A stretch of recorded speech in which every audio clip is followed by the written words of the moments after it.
warahmatullahi wabarakatuh. Semuanya sudah siap mengikuti pertemuan kita pada pagi hari ini? Bagus. Udah pada makan belum? Belum?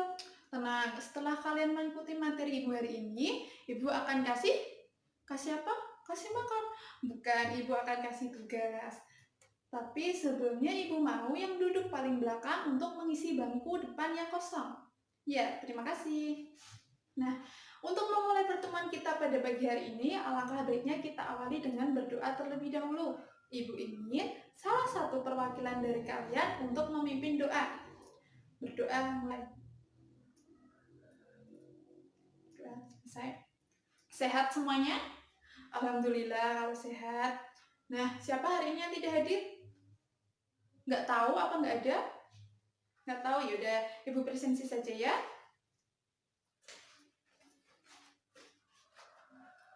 Rina, Rini, Gandis, Sari, Marlina, Pipit sakit, Wanda, Dita. Oke, jadi hari ini yang nggak hadir cuma Pipit ya. Nah, udah tahu kan kita hari ini mau belajar tentang apa? Sudah baca buku paketnya atau sumber lain? Bagus ya kalau sudah. Tapi sebelum itu, Ibu ingin sedikit mengulang tentang materi kita pada minggu kemarin. Ada yang masih ingat tentang apa? Ya, tentang konflik sosial. Apa sih konflik sosial itu? Ada yang masih ingat? Siapa yang mau bicara tentang konflik sosial? Apa itu konflik sosial? Mau Ibu tunjuk apa sukarela? Oh ya, Sari, silahkan. Ya, benar yang dikatakan Sari. Tapi mungkin ada temannya yang ingin melengkapi jawaban dari Sari. Ya, Marlina, silahkan. Ya, apa yang dikatakan Sari dan Marlina itu benar. Konflik sosial adalah proses sosial di mana individu atau kelompok saling memenuhi tujuannya dengan jalan menentang pihak lawan disertai dengan ancaman dan atau kekerasan. Nah, berbicara tentang konflik nih, kalian semua di sini pasti sudah pernah kan mengalami konflik? Entah itu dengan keluarga, bisa juga dengan kakak, adik, bisa juga dengan teman, entah itu teman di sekitar rumah kamu ataupun teman di kelas ini. Benar? Ya. Kalau gitu Ibu akan tunjuk salah satu dari kalian untuk menceritakan pengalaman kalian, entah itu berkonflik dengan siapa saja boleh, bebas. Bisa? Oke, karena bisa Ibu tunjuk satu ya. Karena tadi di sebelah sini sudah, sekarang Ibu mau perwakilan dari sebelah sini. Ibu akan pilih Rina. Ya, silahkan bercerita. Ya, yang diceritakan Rina itu benar. Pengalaman Rina merupakan salah satu dari contoh konflik di mana Rina dengan kakaknya. Rina yang merasa terhibur dengan dangdut, tapi kakaknya merasa terganggu, kemudian menyebabkan konflik antara Rina dan kakaknya. Dari cerita tersebut kita bisa tahu bahwa konflik itu pasti ada alasannya, ada faktor penyebabnya. Inilah yang akan kita pelajari pada pagi hari ini. Tapi sebelumnya Ibu akan membicarakan terlebih dahulu tujuan pembelajaran dari materi kita hari ini, yaitu Ibu harapkan setelah mengikuti materi ini kalian dapat memahami faktor penyebab konflik sosial dengan baik dan benar. Yang kedua, Ibu harapkan kalian dapat mengidentifikasi faktor penyebab konflik sosial di dalam masyarakat dengan baik dan benar. Oke, kita mulai saja ya. Tadi karena sudah ada yang baca, semuanya sudah bacakan ya. Sekarang ada yang ingin menyampaikan dari hasil bacaannya? Ya, silakan. Ya, jadi faktor penyebab konflik sosial itu ada 4. Yang pertama karena adanya perbedaan individu atau perorangan. Yang kedua karena adanya perbedaan kebudayaan. Yang ketiga karena adanya perbedaan kepentingan. Dan yang keempat karena adanya perubahan sosial yang terlalu cepat. Kita bahas satu persatu ya. Nah, mulai dari perbedaan individu. Kenapa sih Bu perbedaan individu itu dapat menyebabkan konflik? Sebelumnya, individu itu adalah makhluk yang unik, makhluk yang istimewa, yang membedakan antara satu individu dengan individu lainnya. Perbedaan ini dapat berupa perbedaan perasaan, perbedaan pendapat, maupun perbedaan pendirian. Ada yang tahu kenapa perbedaan-perbedaan dalam individu ini dapat menyebabkan konflik? Ya, karena dalam proses interaksi sosial antara satu individu dengan individu lainnya tidak mungkin akan terus sejalan, pasti ada yang berbeda. Seperti contohnya pengalaman dari Rina tadi, antara Rina dengan kakaknya terjadi konflik karena adanya perbedaan perasaan, di mana Rina merasa suka dengan dangdut, tapi kakaknya merasa terganggu. Selain itu, ibu juga ada contoh lain.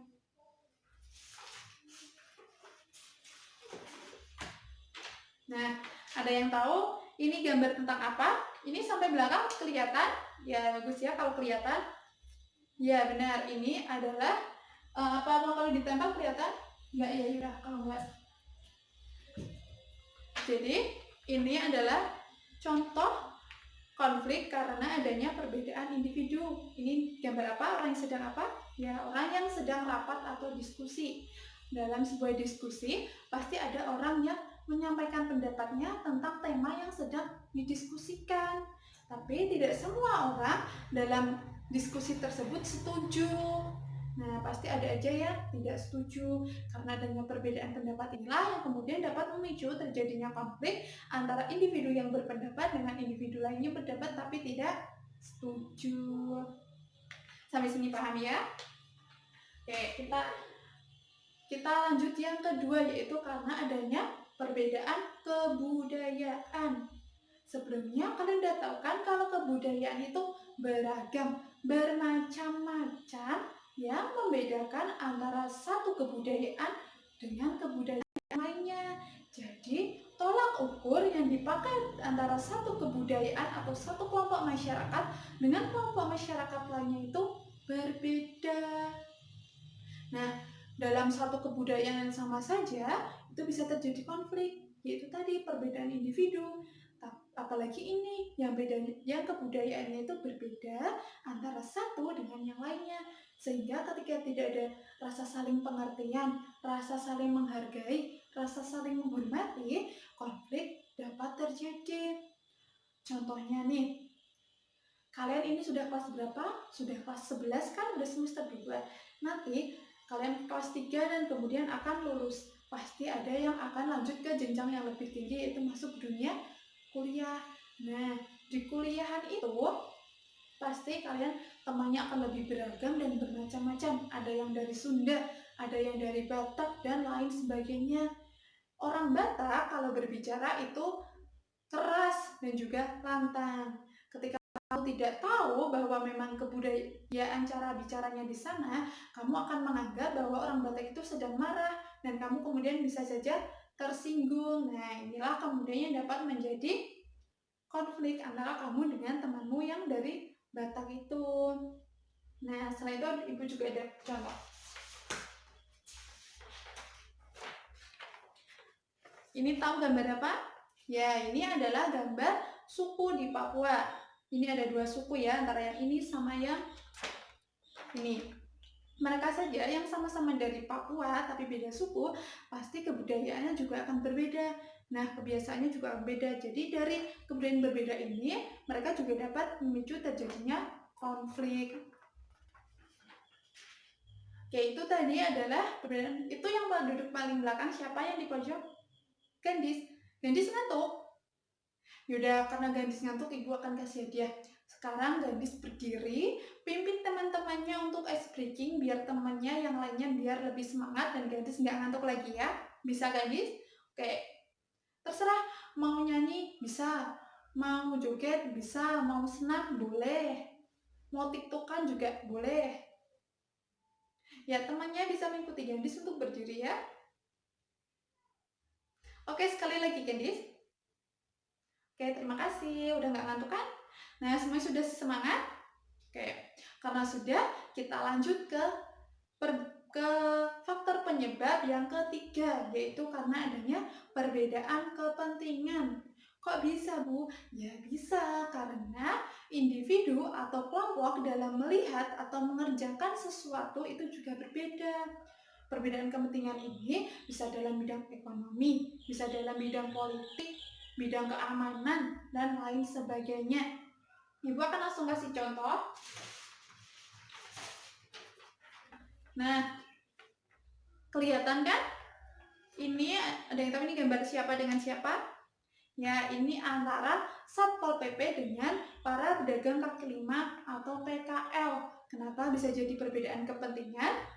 Karena Satpol PP dan pedagang kaki lima itu sama-sama ingin mencari nafkah, tapi terjadilah konflik karena mereka itu ada berlawanan, di mana Satpol PP itu ditugaskan untuk menertibkan jalan dari para pedagang kaki lima. Sedangkan para pedagang kaki lima itu ditugaskan untuk mencari nafkah untuk keluarganya ya di jalan tersebut. Nah, kemudian terjadilah perbedaan kepentingan di antara keduanya. Nah, itu tadi yang ketiga. Sedangkan yang keempat yaitu karena adanya perubahan sosial yang terlalu cepat.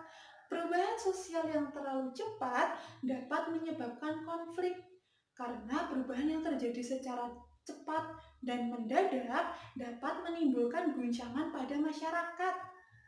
Atau mungkin perubahan yang cepat ini juga dapat menimbulkan penolakan-penolakan masyarakat terhadap segala perubahan yang sedang terjadi.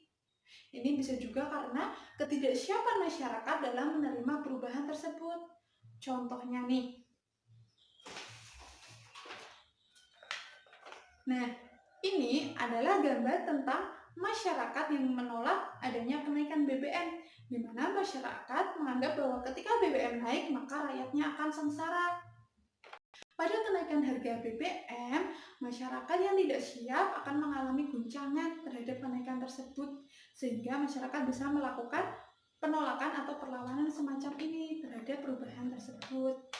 Sebenarnya kalian pun juga akan merasakannya kan. Misalnya nih, kalian dikasih uang saku 10.000, biasanya buat beli bensin 5.000, kalian masih punya sisa 5.000, tapi gara-gara harga BBM-nya naik, kalian pun juga punya sisanya lebih sedikit. Nah, itu tadi adalah 4 faktor penyebab terjadinya konflik sosial. Mungkin sampai sini ada yang ingin ditanyakan? Nggak ada, semua sudah hampa apa paham? Paham, baik kalau paham. Kalau tidak ada yang tanya, ibu yang akan bertanya. Oke, nggak ada ya, jadi ibu yang akan bertanya. Kemarin, ibu lihat pemberitaan di TV tentang pendirian pabrik semen. Ada yang tahu di mana? Ya, di Rembang. Kemudian, masyarakatnya itu menolak karena adanya pendirian pabrik semen ini lama-kelamaan dapat merusak lingkungan mereka. Ya, kemudian aktivitas masyarakatnya itu dapat terganggu, terutama para petani karena lingkungannya rusak, maka hasilnya pun hasil panennya tidak optimal. Nah, kemudian mereka melakukan penolakan tersebut. Dari ilustrasi tersebut, ada yang tahu itu termasuk konflik yang terjadi karena adanya apa? Ya, pintar semua, karena adanya perbedaan kepentingan. Oke, bangga semuanya sudah paham ya? Karena sudah paham, sekarang ibu mau tunjuk salah satu, apa mau sukarela ini untuk menyampaikan kesimpulan dari materi kita hari ini. Oke, ibu tunjuk salah satu saja ya. Ibu tunjukkan di tadi yang ngantuk ya. Coba sekarang kamu simpulkan. Ya, yang disimpulkan jadi benar. Dari materi kita hari ini, dapat kita simpulkan bahwa faktor penyebab konflik sosial itu ada 4. Yang pertama karena adanya perbedaan individu yang unik dan istimewa. Di dalamnya terdapat perbedaan pendapat, perbedaan pendirian, dan perbedaan perasaan. Yang kedua karena perbedaan kebudayaan yang beragam dan bermacam-macam. Ketika tidak ada rasa saling pengertian, menghormati, menghargai, juga dapat menyebabkan konflik. Yang ketiga, karena adanya perbedaan kepentingan, di mana individu atau kelompok itu dalam melihat atau mengerjakan sesuatu itu pasti berbeda. Yang keempat, karena adanya perubahan sosial yang terlalu cepat, kemudian dapat menimbulkan guncangan di dalam masyarakat atau bahkan penolakan-penolakan terhadap segala perubahan yang ada karena dianggap telah mengacaukan atau merusak tatanan yang ada. Nah, kemudian yang itu tadi adalah faktor penyebab konflik sosial. Karena sudah paham, seperti tadi Ibu bilang di awal, Ibu akan kasih apa? Kasih tugas. Tugasnya gampang sekali. Nanti Ibu akan share ke kalian sebuah video berita tentang perubahan sosial yang saat ini sedang terjadi, atau tentang konflik. Tidak hanya perubahan sosial saja, tapi tentang konflik juga, yang kalian harus mengidentifikasinya faktor apa saja yang telah menyebabkan terjadinya konflik dalam video tersebut. Jadi nanti tolong ketua kelas untuk kasih flash disk ke Ibu biar Ibu kopikan, nanti kamu share ke temanmu. Paham? Semuanya bisa paham tentang penugasannya? Ya, beritanya itu tentang konflik yang saat ini sedang terjadi, nanti kalian identifikasi ya. Atau mungkin ada pertanyaan lainnya juga? Waktu pengumpulannya mau minggu depan atau mau kapan? Ya, 2 minggu dari sekarang ya. Ibu mau 2 minggu setelah pertemuan kita hari ini sudah dikumpulkan. Karena videonya identifikasinya dikumpulkan 2 minggu lagi, Ibu mau minggu depan kalian sudah membaca tentang materi bentuk-bentuk konflik sosial. Bisa dari buku paketnya atau mungkin bisa juga dari sumber lain. Oke, bisa dimengerti? Bisa ya? Cukup sekian materi kita pada pagi hari ini. Semoga bermanfaat. Wassalamualaikum warahmatullahi wabarakatuh.